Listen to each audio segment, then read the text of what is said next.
গেছেন। আল্লাহ তাআলা বলেছেন ওয়াকাতিলুহুম হাত্তা লা তাকুনা ফিতনাতুন ওয়া ইয়াকুনাদ-দীনু লিল্লাহ। আল্লাহ তাআলা বলেছেন তোমরা তাদের সাথে ততক্ষণ পর্যন্ত লড়াই করো যতক্ষণ পর্যন্ত না ফিতনা একবারে নির্মূল না হয়ে যায়। আর 2 নম্বরে বলেছেন আল্লাহর এই জমিনে যতক্ষণ পর্যন্ত আল্লাহর দ্বীন প্রতিষ্ঠা না হবে ততক্ষণ পর্যন্ত কাফির মুনাফিক মুশরিকদের সাথে তোমরা লড়াই করো। বলুন সুবহানাল্লাহ।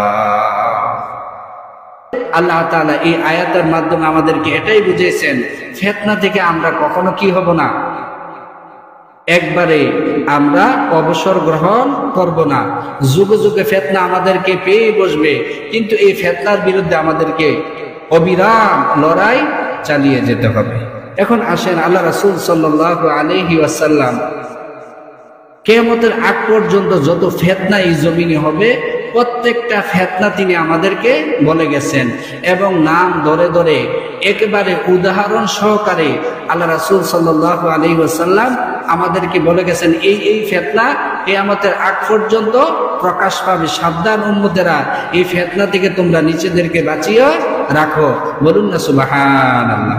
তাহলে কিভাবে আল্লাহ রাসূল সাল্লাল্লাহু আলাইহি ওয়াসাল্লাম বললেন? আল্লাহ তাআলা সূরা নজমের মধ্যে বলেছেন মা ইয়াতিকু আনিল হাওয়া ইন হুয়া ইল্লা ওয়াহায়ুন ইউহা। আল্লাহ তাআলা বলেছেন আমার নবী নিজের পক্ষ থেকে কোনো কথা বলেন না যতক্ষণ পর্যন্ত না আমার পক্ষ থেকে ওহী আসে, আর ওহী আসলে শুধু আমার ওহীটাই আমার নবী বলেন।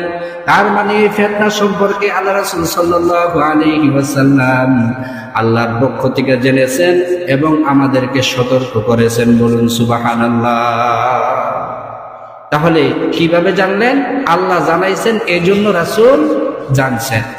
এখন আসেন আল্লাহ রাসূল সাল্লাল্লাহু আলাইহি সাল্লাম কেন আমাদেরকে এই ফিতনা থেকে সতর্ক করেছেন? দেখেন এই উম্মতের একমাত্র রাহবার কে?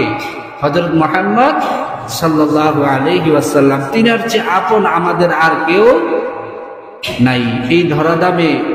তিনি একমাত্র ব্যক্তি যিনি তার সমস্ত জীবনটা আমাদের জন্য ওয়াকফ করে দিয়েছিলেন। আল্লাহ রাসূল সাল্লাল্লাহু আলাইহি ওয়াসাল্লাম এই জন্য আমাদেরকে সতর্ক করে গেছেন, কারণ রাসূল সব সময় এই ফিকিরে থাকতেন কিভাবে এই উম্মতকে জাহান্নামের আগুন থেকে বাঁচানো যায়।